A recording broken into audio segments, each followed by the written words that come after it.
A warm welcome to everyone, wherever you are, for this Green Week session in Virtual Room 3. It's about farming and its vital role in the farm to fork and biodiversity strategies for 2030. My name is Rick Thompson. I'm a former BBC News editor and broadcaster, and now a writer on wildlife. It's my pleasure to be your moderator for this important virtual session. If you want to maximize the picture of the speaker and the slides, there is a little button next to the digital clock on your screens. In this session, we'll be asking the question, how can farmers become the key actors in the sustainability transition? And farming is indeed a key issue, with 40% of the land surface of Europe given over to agriculture of one kind or another.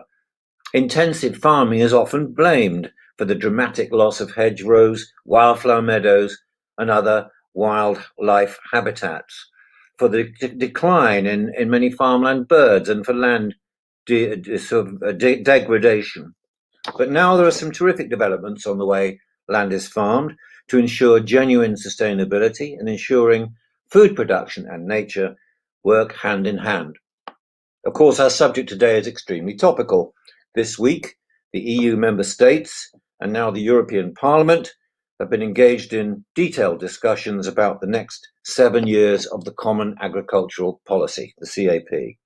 This morning on social media, some members of the Green lobby are not very complimentary.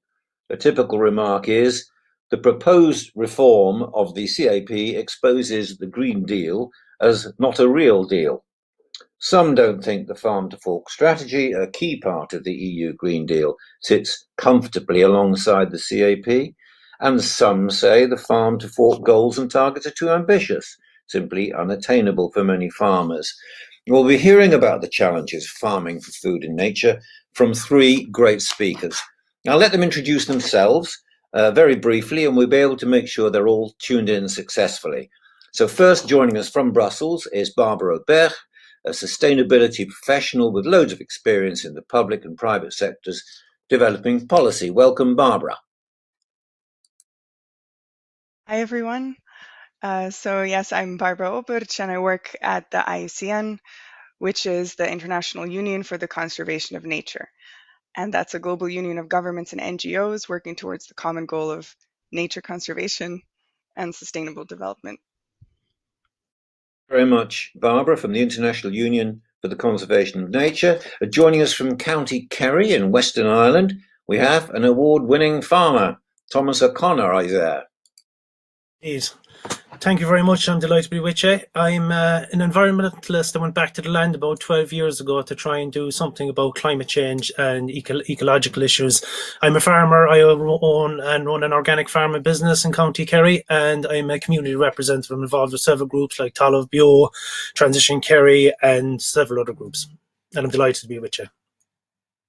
Much indeed, Thomas. A mixed organic farm there, but he seems to produce everything, and a farming ambassador in Ireland. And from France, we'll be hearing from another farmer, Vice President of the European Council of Young Farmers, Samuel Mas. Welcome to you, Samuel. Thank you very much for having me today. I'm very glad to participate in this session. So as you already said, I'm Vice President of Sejal, but also a grape grower for the south of France, near to Montpellier, and also an organic farmer. So very glad to be here. Grape grower, you have vineyards. I understand you produce some fine wines in Languedoc and the Pays d'Oc regions. We'll hear more from you later. Three great speakers with real experience on the ground, as well as thorough knowledge of the drivers of agricultural policy and environmental policy. And you, the viewers, can join in by sending in questions for a Q&A later on. Just click on the question mark on the bottom right of your screens, and you have a box and you can write your questions. Please keep your contributions nice and concise.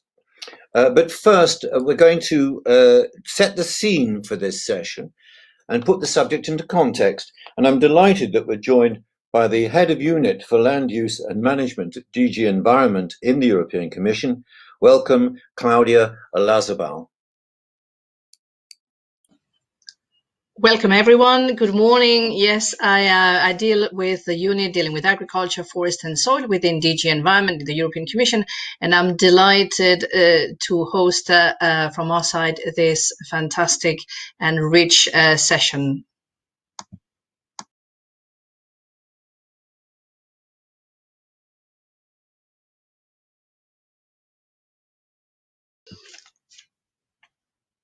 Should I now start with kicking the session, Rick?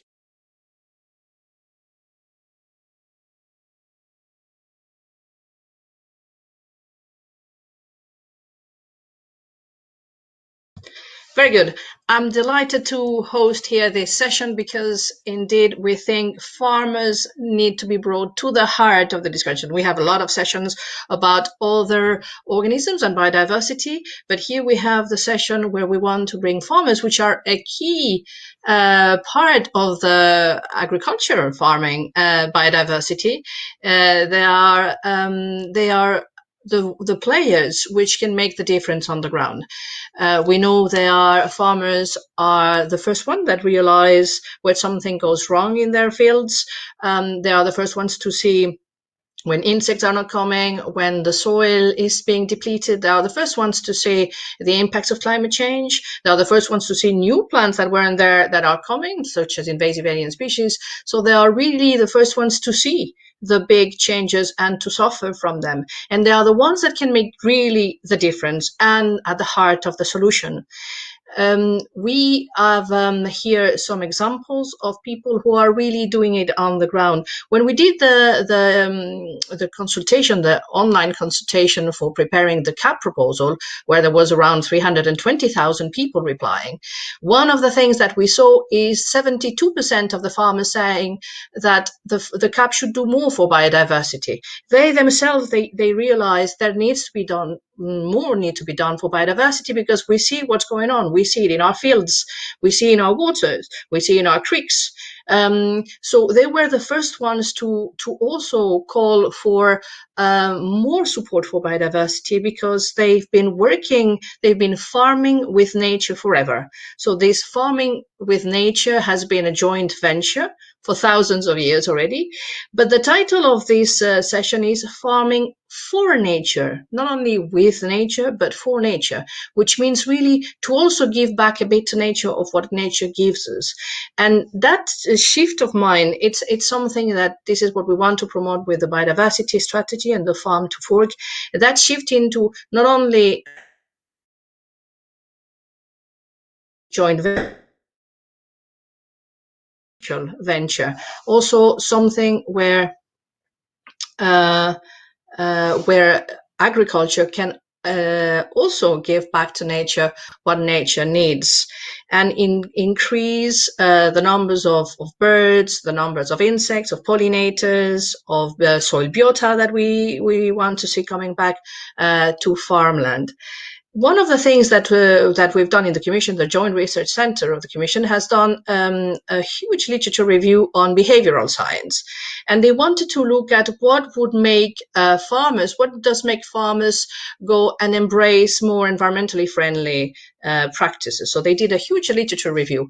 And one of the conclusions of that study, which I would certainly encourage and you to read because it's very interesting, they realized that it does seem that humans are in general quite risk averse. So we don't like changes. We don't like to change what we know works or we think works and what we've been doing for a long time. So in general, we are quite risk averse, but we see that particularly strong in the farming community, this behavioral bias. And one of the things that was shown in that literature review is that many farmers were saying, I would be happy to embrace a new practice, and a more environmentally friendly practice. And I would even do it for less money than what is proposed, provided that everybody does it.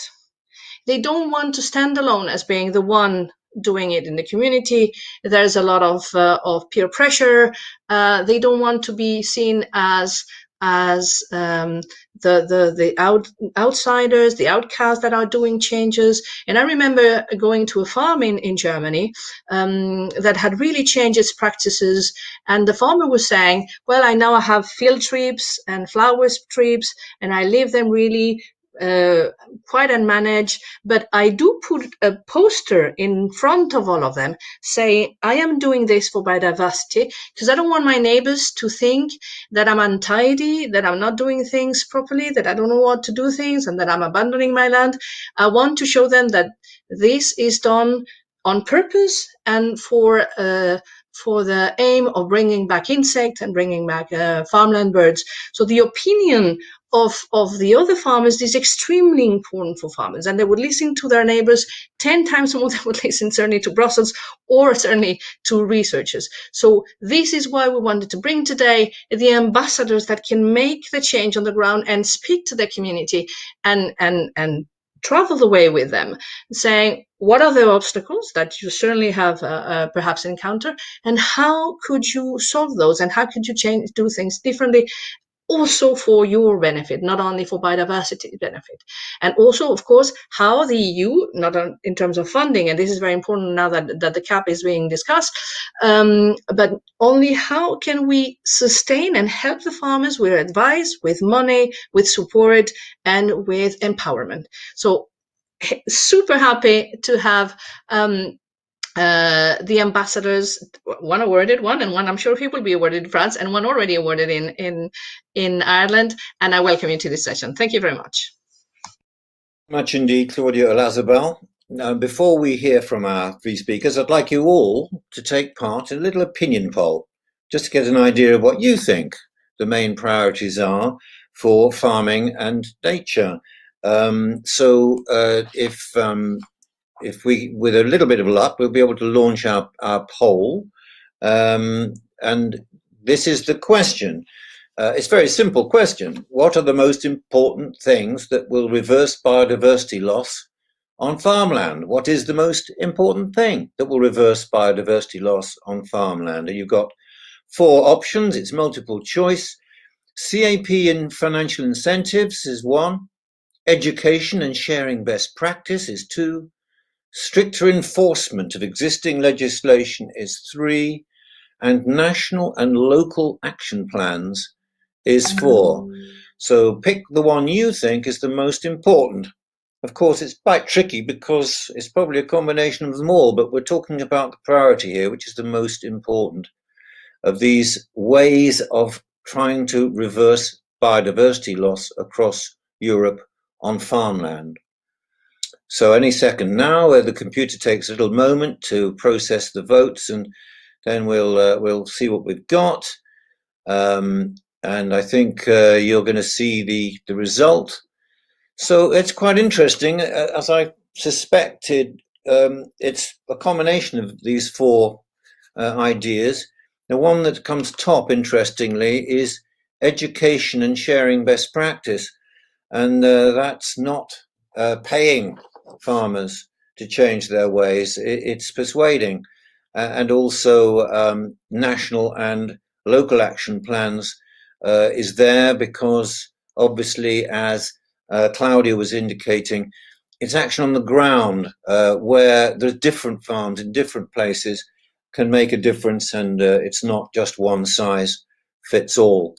Well, thank you very much indeed for doing that, and we'll come back to those options maybe a little bit later. So we'll now move on, and we have to finish at 1 o'clock Brussels time, so let's get going. And our first speaker is Barbara Birch from the Brussels office of the International Union of Conservation of Nature, the global authority on the state of nature based in Gland in Switzerland. It has 1,400 member organizations worldwide. So let's see what we know about the approaches to sustainable agriculture. She's the lead writer on a report on this subject recently published. So what then are the key pathways we must follow to achieve sustainable agriculture according to the research? Over to you, Barbara Oberch.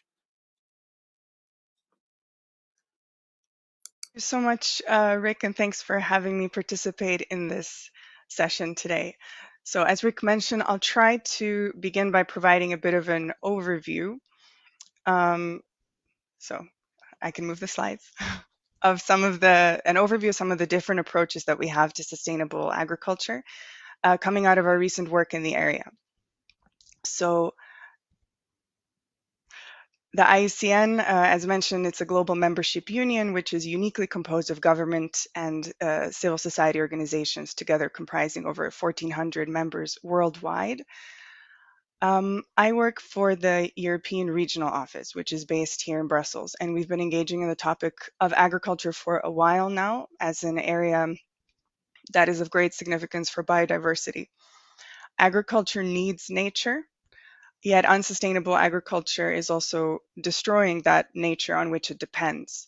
And the EEA's State of Nature in Europe health check, which was reported just this Monday, included a worrying headline that Europe's nature is experiencing a serious and continuing decline. Unsustainable farming was highlighted as a key threat, and the EEA called for much more effort needed to reverse current trends and to ensure resilient and healthy nature. But we are no longer discussing whether or not we should transition to sustainable agriculture. The question we are debating now rather is how. So recently we undertook an important exercise as part of our work. This summer we published the report on approaches to sustainable agriculture. Why this report? We've been taking part in and facilitating dialogues on sustainable agriculture, and there is actually an abundance of approaches and practices out there with different interpretations of the terminology, which can sometimes lead to confusion and sometimes become the subject of the debate itself. And in order to make meaningful progress with the transition, it became clear that a common footing for stakeholders would be appreciated, even crucial. So we wanted to provide something that would help. This report is a structured collection of unbiased information in that it is based on a literature review, and it is also peer-reviewed by a number of key stakeholders from both the environmental and agricultural spheres. It's intended to be a helpful tool and a referential document with potential users, including professionals, policy, and academia. While we've tried to be as complete as possible, it's hard to be all-encompassing or to provide an in-depth analysis of every approach, concept, and practice that is out there. That said, we ended up with a glossary of over 180 terms. The next slide, I include the wedding cake model of the SDGs to illustrate another important note, that while we have considered all the aspects of sustainability, meaning the economic, social, and environmental, the report focuses foremost on the environmental aspects, not by ranking, but by pointing out its relevance due to the previously long ignored environmental pressures by most of our current production systems. So it might sound obvious, but if it's not environmentally sustainable, then we cannot really call it sustainable. What is in this report? Following the literature review and with the help of our peer reviewers, we ended up with a list of what we consider to be 14 key approaches to sustainable agriculture, which you may see on this slide. Getting to this list was not easy, but the idea was to select terms which generally have clear principles, and they've been developed with sustainable agriculture in mind. They've got environmental, economic, and social objectives. They have evolved as approaches in their own right over time, like agroecology or sustainable intensification, or they were high on the policy agenda from their inception, like carbon farming. And in most cases, they have practitioners and sometimes a market or label already associated with them, like organic farming. For each of these in the report, we've outlined their definition, the principles guiding their approach, the practices, which is a non-exhaustive list of examples of the practical uses of this approach, as well as challenges and opportunities. We also outline some supporting activities, which you may see on this slide. These are activities that can play a role in the context of sustainable agriculture. Some of them are tools which may not have been designed with sustainability in mind necessarily. Others are activities with a scope that may extend beyond agriculture. And others are prominent tools and activities which can fit as practices under a number of the aforementioned approaches. Now, what does this report conclude? That what might have seemed like confusion in the beginning of the process, in the end amounted to actually a great degree of consistency. The different approaches to sustainable agriculture that we examined may share more similarities with each other than they do with conventional practices or approaches to agriculture. They share some common goals, chief among them striving for sustainability. They also share some common challenges linked with costs, profitability, productivity, scalability, and uptake, knowledge, and in many cases, even environmental sustainability through the lack of common metrics by which we can measure this. And importantly, the approaches also have a number of practices in common, including crop rotation, the inclusion of cover and companion crops, mixed crop and intercropping, the reduction of synthetic pesticides and mineral fertilizer use, no or minimal tillage, lower livestock density, managed grazing, free range, as well as mentioned in many of the approaches, crop diversification, mixing farming and forestry, mixed crop and animal farming, nutrient balancing, recovery and reuse, and the inclusion of landscape elements such as hedgerows and flower strips. So the main takeaway here for us is that these practices can be considered sustainable agricultural practices.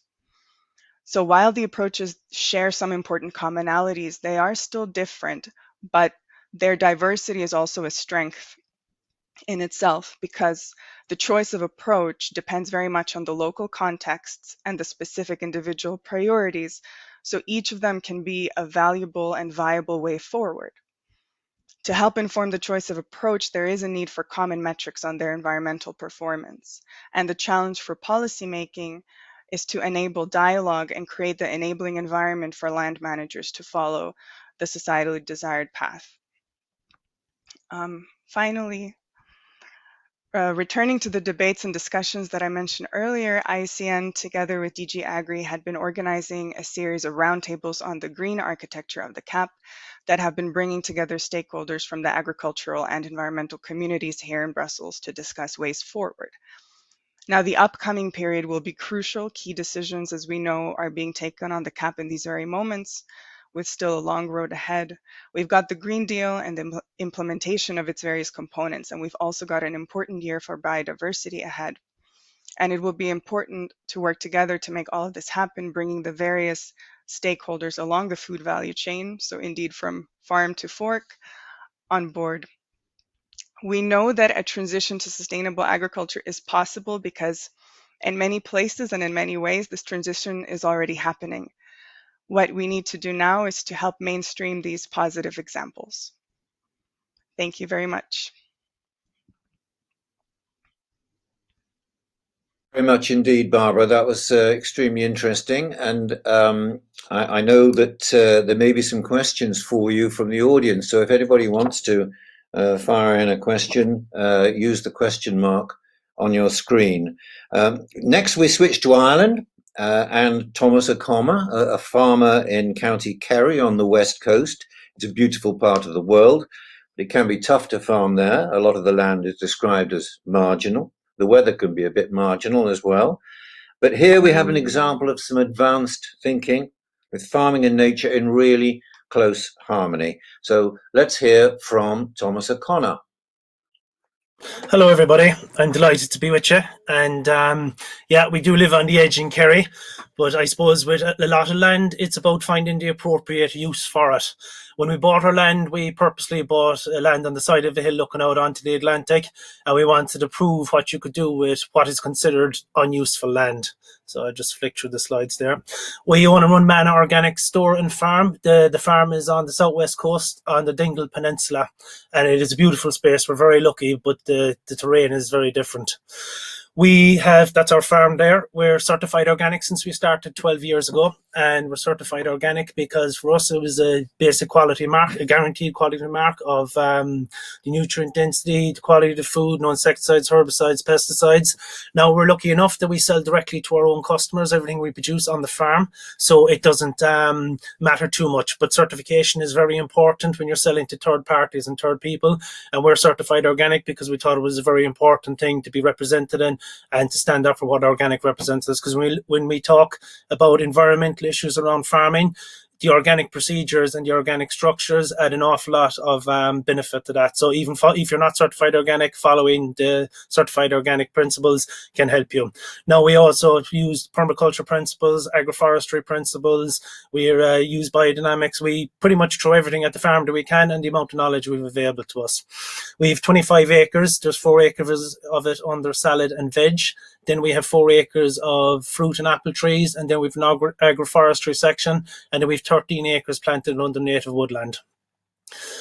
So last year we were nominated and won Farming for Nature. It was fantastic to be an ambassador. It gave us a great opportunity to talk to more people around the country about farming for nature and with nature.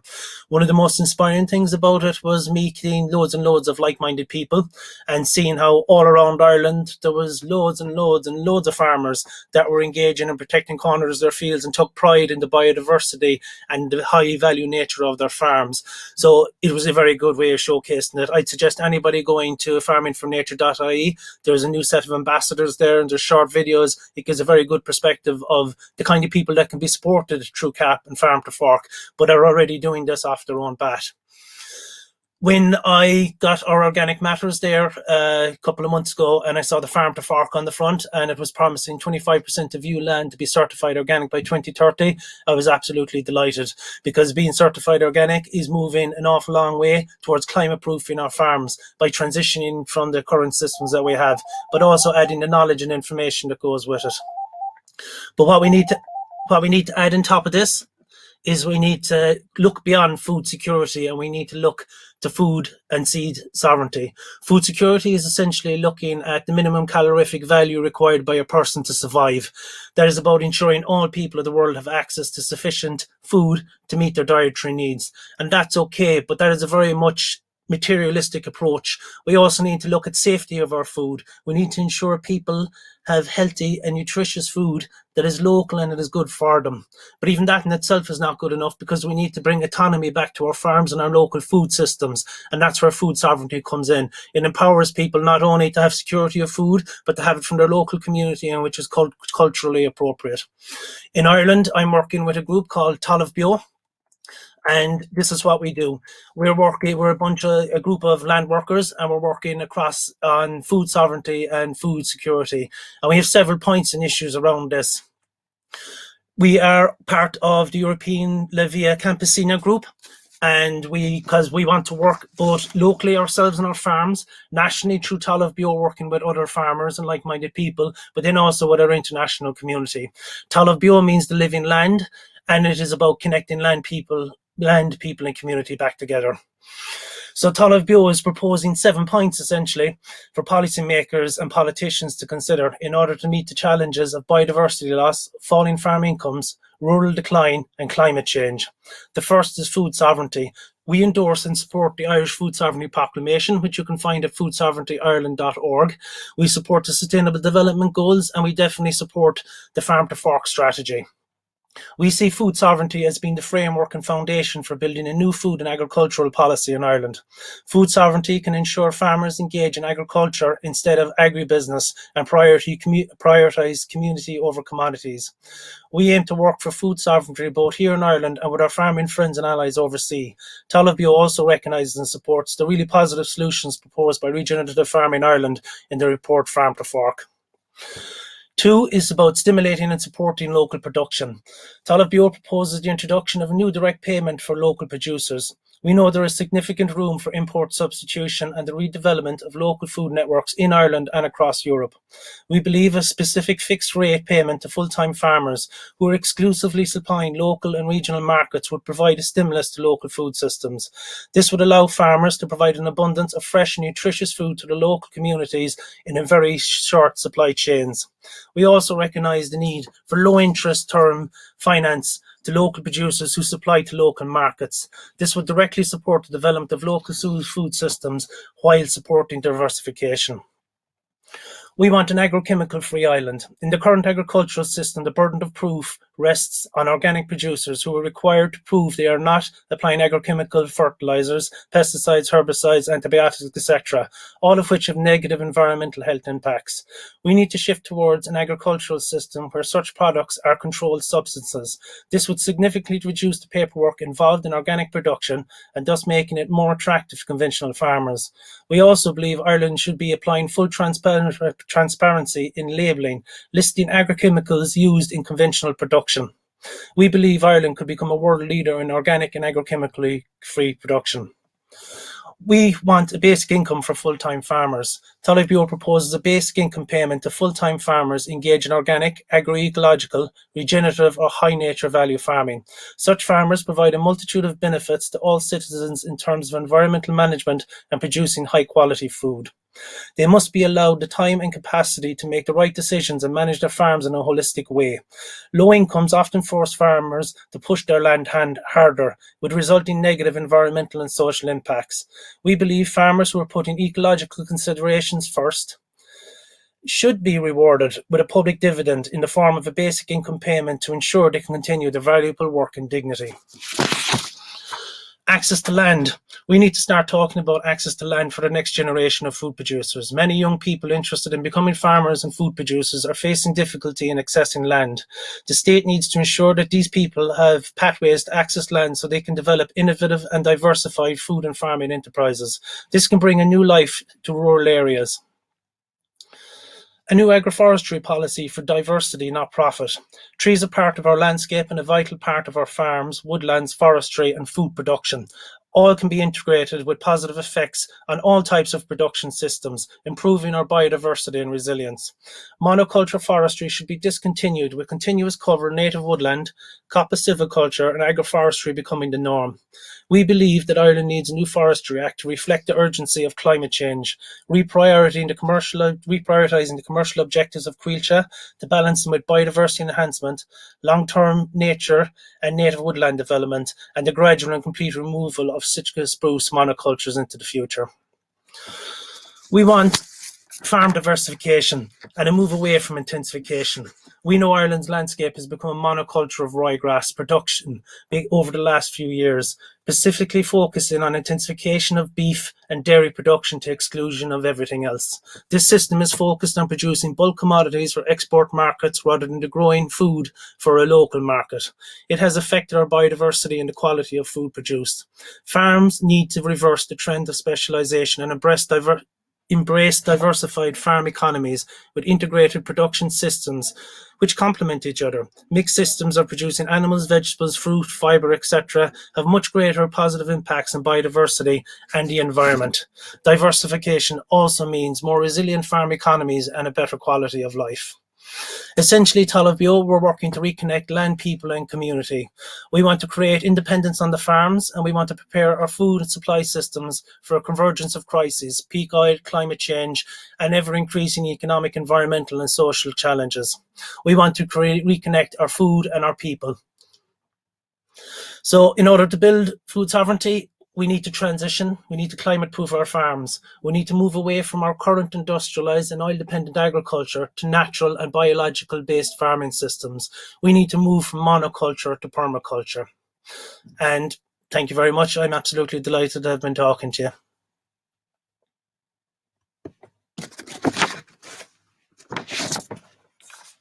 I'd say we're good there. Yeah.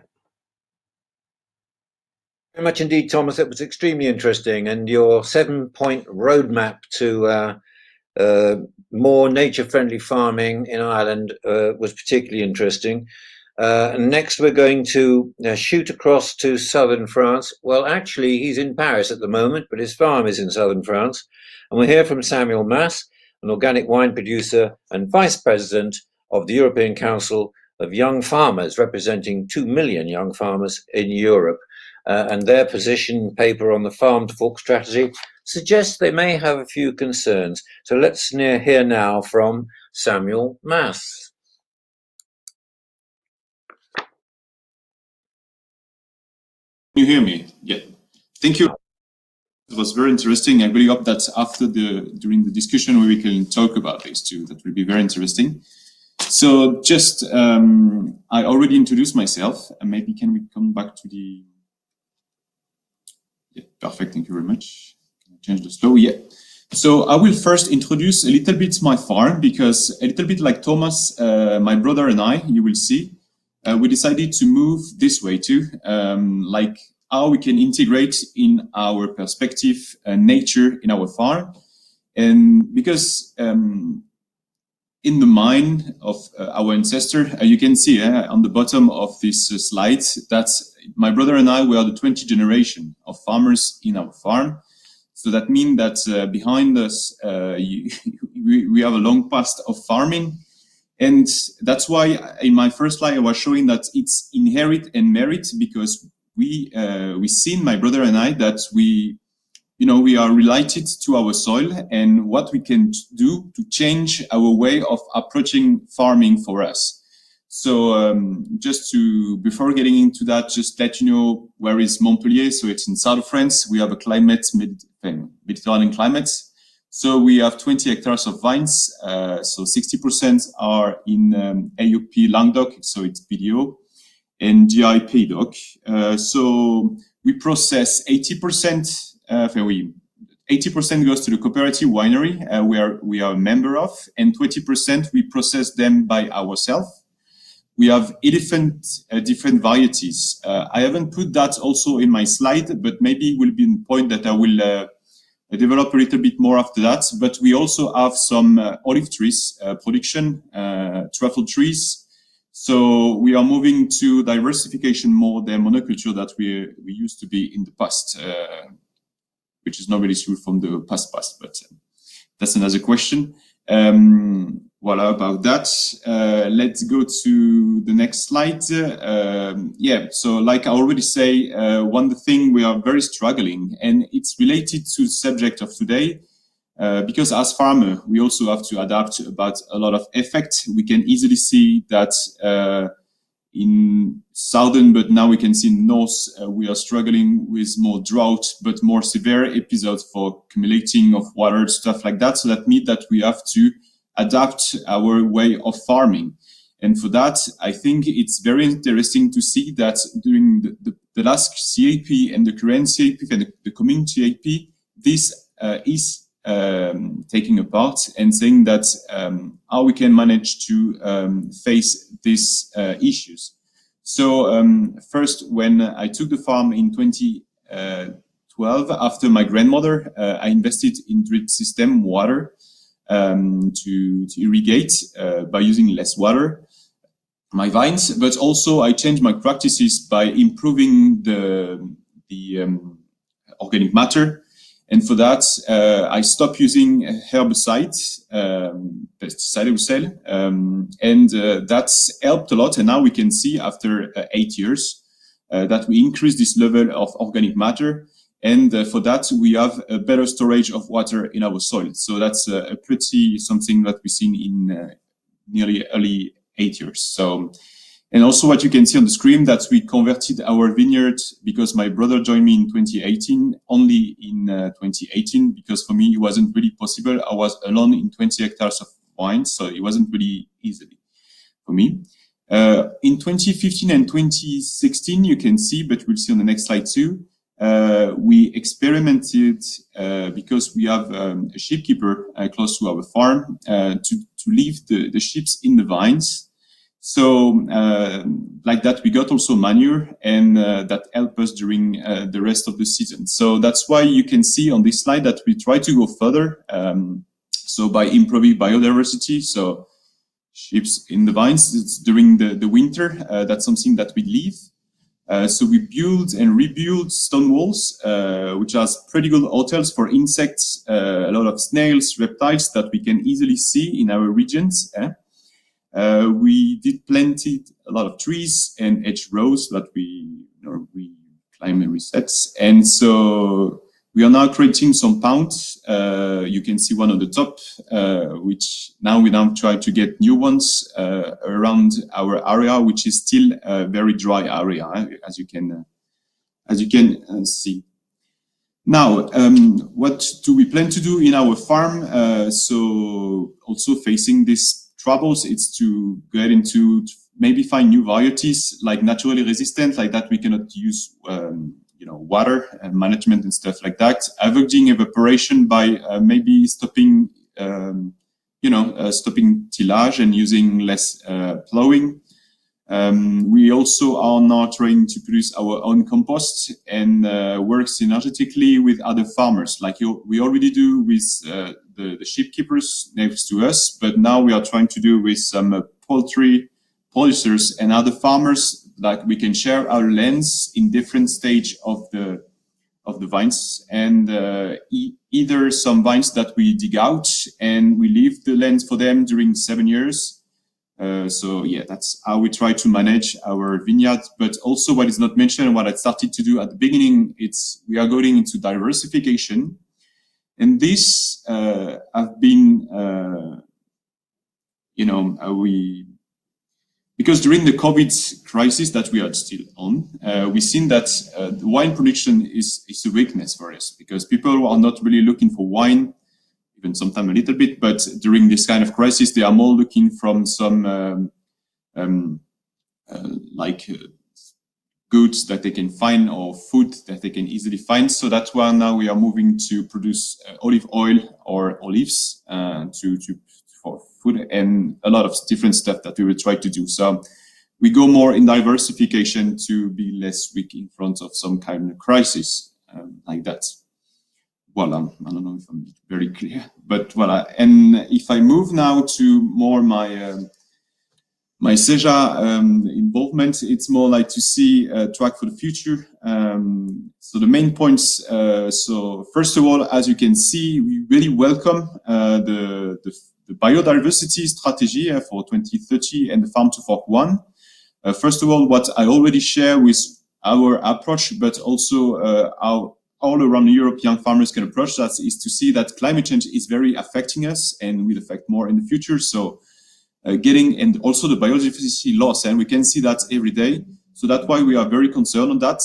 Also the fact that young farmers need to be more acknowledged in the strategy. That's something that's always said, but I think it has been mentioned yet. The fact that now the age of farmers is aging. So we are less young farmers getting into job, and there's really something which is struggling the future of farming in Europe. And I think it should be, and it must be, one of the points that we should push for that in the next CAP and all the strategy, which is not really the case currently. So that's why we are pushing a lot on that, because if you really want to see, and you can see with, I'm from the generation Y, but you can see more with generation Z, that there is this need to go further into this kind of changes, and leaving the possibility for farmers to have access to land. That will be one of our case after that, and also maybe experimenting some new practices and new approach in agriculture just could be faced if we leave young farmers getting access to this kind of sector, agriculture. After that, we can see that it's avoiding trade-off in farmland when it comes to the target for foreign posts in the Farm and Fork strategy. I will maybe in question, we can get back to that. Make sure that the target of active farmers, that's something which is very important for us currently. On the access, for example, in direct payment, for us, it should be based on active farmers. A framework for supporting farm incomes, which is one of the main points to have access to incomes for farmers. In general, helping youngs to get into job, because if you have proper incomes, that's easily gets to the work. On the Farm to Fork key asked from SEJA, we want a more inclusive participation of young farmers for the reality check, and also enabling framework combination, investment support, knowledge and implementation capacity. They are only mentioned once. Unlike the need for strong investment support to implement successfully the adequate technology tools and management choices. And after that, and at the end, some impact assessment on the target proposed. So maybe I can get back to the round. So yeah, in my conclusion, I can easily say that young farmers, we are really welcoming all these strategies, but we can struggle with some approach, and maybe we can get back to on some question. But you can easily say that there is not only one strategy related to farmers. It's share with farmers and consumer, and that's where we have to be strong on that, to say that we all work together and how we can make sure that we will have access to food in Europe easily, and also providing the best possibility to young farmers to get access to agriculture and to this sector. So thank you very much. Very much indeed, Samuel. Very interesting indeed, and it's quite inspiring to see how you're working in a very different farming environment from that of Thomas. And especially I like the idea of building ponds in your rather arid vineyards. The water always attracts wildlife. So we've got a little bit of time for question and answer. We are getting some questions in, so keep them nice and short and sweet. There's one here that says, it's not a question, just a comment. I thought I'd relay it to you because it's quite nice. You all give me hope to achieve more sustainable agricultural practices in the near future. Don't give up on your very important work. Thanks for sharing your views and your engagement. So there you are, all three speakers. Someone appreciates what you're doing, and it's very good to have some inspiration at this Green Week conference. There's a question here basically about what both Thomas and Samuel were referring to about consumers. You're very close to your consumers, Thomas, because you actually direct sell. But do farmers see the encouragement for change to sustainable practices coming more from consumers or from the national EU institutional level? Let me ask Thomas that question first. Yes, we're in a unique position that we supply directly to our own customers, but that wasn't an accident either, because as we learn more about the food chain, as time passed, we want to be in direct control of the produce we were selling. I think there's a lot of education needed around consumers and local food supplies, but I think also there's an awful lot of distraction when a consumer goes in to buy something they think is local, might be misbranded and misled. It's very important to education and connection, and it's like, yeah, it's very good. It is good. People are understanding more. I'll give you an example. In our shop over when the lockdown came, we sold 3 times the amount of seeds that we normally sell, which is absolutely fantastic. It means people were out in their gardens, they were growing food, they were reconnecting. So if we want consumers to understand food, we need to redevelop local food networks and reconnect them with the food that they're eating. And then it's easier for people to make a choice. But if the choice isn't there and it's only presented by 2 or 3 main institutions or bodies, well, then it's not a real choice. So there needs to be alternative local markets. Very interesting. I mean, anecdotally, people say they want more local food and they want more quality food. Samuel, you're in an export business as much as anything else, but do you think that there is evidence of a consumer-driven change to farming with nature? And I can see more now, I think, with the COVID, but I think it was already a movement before that. But something that I should mention is that we have different kind of consumers. We have the one that have easily access in rural areas or around the cities to some farmers, farm market and stuff like that. But also consumers that only have access to grocery stores or supermarkets, as I can say. And that's where we have to say that what kind of agriculture we want to provide them and access to good food quality. Because I think that's also a main thing, that tomorrow we will still have consumers going to supermarket and buy their goods, supplies, I would say, food, sorry. So that's why it's very important. But what I can easily see, and also because I can see also consumers, but I would say in general, the population are looking for some, I would say, roots, getting back into their past, because most of the people are saying my grandparents used to be farmers, and so they are looking for that. And that's why when they come to our farm and ask some question, they are really interesting to know how we work. And I think also that's why all the farmers should open their farm, and that can also stop a lot of conflict that they can have with their neighbors, because just having some communication can help a lot on that. Very much indeed. Yes, this word communication keeps coming up, and education. I've got a question that's come in, directed at Barbara, actually, from the IUCN, and it is: are some of the sustainable agriculture principles in conflict? For example, intensification in the livestock sector negatively affects animal welfare. Barbara, do you want to comment on that question? Hi, and thank you very much for the question. I would say that intensification in the livestock sector doesn't really align that well, or in principle would not align that well with sustainable agriculture, because it would use more land or more resources or both. So intensification in this sense is not the same as sustainable or ecological intensification. Those are two approaches that we examined in our report, where the idea is to be more resource efficient and definitely not to use more land to do that. I hope that answers the question. Thank you. Thank you very much. That's very clear. And I'm going to come back to you now, because another question here is, it is really hard to reach a target that is voluntary. I mean, I think the targets are pretty ambitious anyway, but they're voluntary. Do you think it's necessary to have binding targets for the farm to fork and biodiversity strategies? How can we convince our politicians? Asks the questioner. That's for you, Barbara. Thanks for this question as well. It's a difficult question. Voluntary targets.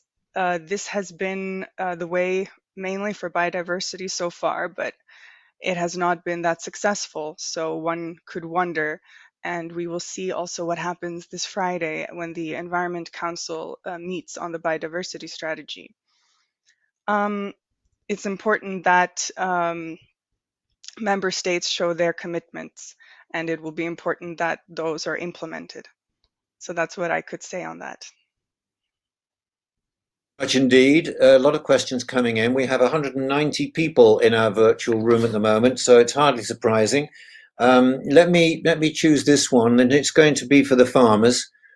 Many of the principles of sustainable agriculture have been known for decades, and many are now implemented by farmers. For example, minimum tillage, but not the whole package. So what is preventing this? For example, have plant breeders kept up? Modern crop varieties are designed to perform best with high agrochemical inputs. Do they need to catch up? And the consumers need to expect less perfect crops. So we're talking about a number of things there. Whether there are barriers to the kind of farming that Thomas and Samuel are showing, barriers because it isn't the full holistic package. You can't do it on your own. I'd like to ask Thomas what he thinks about that. Yeah, there are barriers, but I think the biggest barrier is that farming is viewed purely from a commodity and a profit-based system. So everything you do on the farm is driven by having to make a profit out of it, and the profits get smaller and smaller. It's not that there's no money made from agriculture, but most of the money made from agriculture is made outside of the farm gate. And if farmers are to diversify and implement sustainable practices, well, then that takes more time and more effort, because it's very cheap to take loads of fertilizer, throw it out, and it's not cheap, but it's very quick to throw fertilizer and all these inputs in and get an instant reform. When you're thinking long-term about agriculture and producing food, you need an ecology, you need an environment, and that's something that takes generations to build. So it's very hard for someone to do it one step at a time. We have a transition farming program here, and we deal with organic and conventional, all types of farmers. And the whole idea is to take any farmer, whatever your position is, start transitioning towards biological and ecological farming systems and regenerative farming systems. Because in the future, the cost of all the inputs at the moment to our farming systems are going to go through the roof. The availability of them are not going to be around as much. So we need to be more dependent on what's within the resources of our local communities. Very much indeed. Yes, that's clearly true. I'm not going to ask that question of you, Samuel, because there are interesting questions piling in, and one that's related to what Thomas was just saying. In fact, two questions that go together. What do you think is necessary to convince large-scale so-called industrial farmers to change their practices? And coupled with that is, should we demand more from farmers who receive CAP funding? So let me ask you that first, Samuel. What do you think? Two questions here, but because I don't really know the definition of industrial farmers, because it depends, I think, of the scale and the kind of production, I will say. But it's a little bit getting back to the first point I got in the consumer and access to kind of foods, because I think there is, at the end, I think, Thomas, you're right on the fact that how you can make more income in your land by using, less money to produce your things. So that's a fact. Maybe that's a misunderstanding of how you can access to other way of producing. I agree with you, because that's what I do. But I think there is two subjects here. So this is the first one on how we can manage to show them. So I think by some eco schemes and a lot of approach that the new CIP can help to change some practices.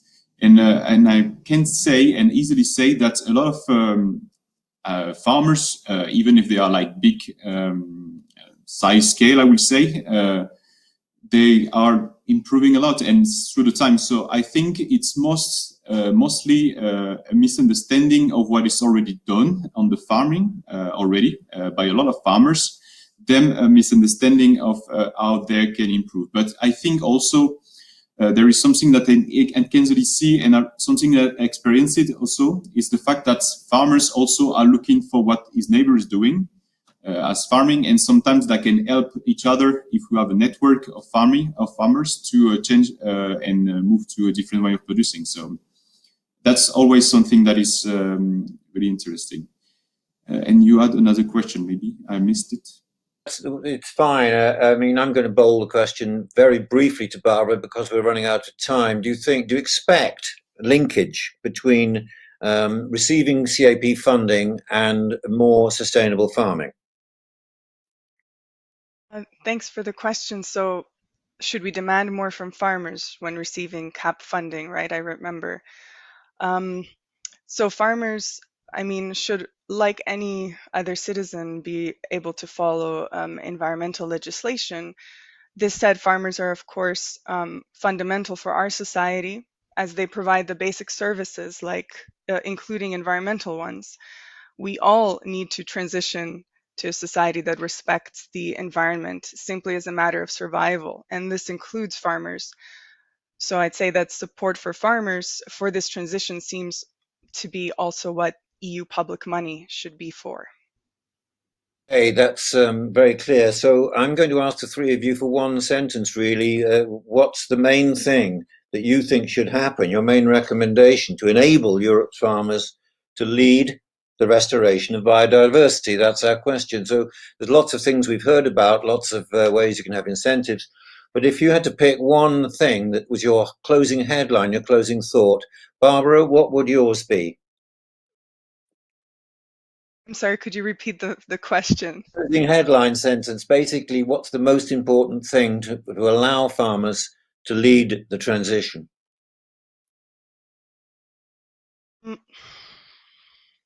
Back to our poll question, some people, it was spread across, but most people seem to go for knowledge, education, training. Point to some of the challenges that our report has outlined, knowledge being one of them. And of course, so we know that we need a transition to sustainable agriculture, and we know that it's not just necessary, but that it is possible. So maybe contributing to the transition or the discussion of the transition needed, this common terminology and a common footing for stakeholders could be one of those things that helps in terms of knowledge. I'm going to interrupt you because we're running out of time and I don't want this session to end before I've heard a headline from Thomas. You can maybe do it in one or two words. Okay, essentially unbiased education. Education around farming is all based around commodity and industrial. If you study farming in Ireland, you don't learn about biology, you don't learn about ecology. You're essentially taught how to put out chemicals into farm industrially. So we need unbiased educational systems. And a sentence from you, Samuel, please keep it short. I will probably say the same. I mean, that's definitely the way that we should move. And also saying that agriculture and biodiversity could go together. So that's why we have to go this way. And that's why farmers, I think, are going this way. The theme of this session that people need to know how to do it, and exchanging best practices, one of those ways.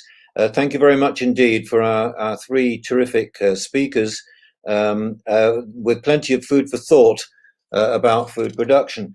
I note the annual Forum for the Future of Agriculture will be online on October the 26th at 3 o'clock, and the theme is financial incentives for biodiversity in farming.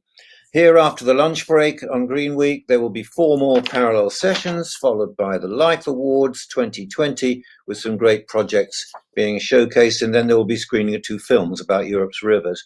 I'd like to thank Linda from Teamwork and Pamela Boyle and Claudia Olazabal from DG Environment for arranging this complex online session. Thank you to our brilliant speakers, Barbara Oberch, Thomas O'Connor and Samuel Mass, for putting forward some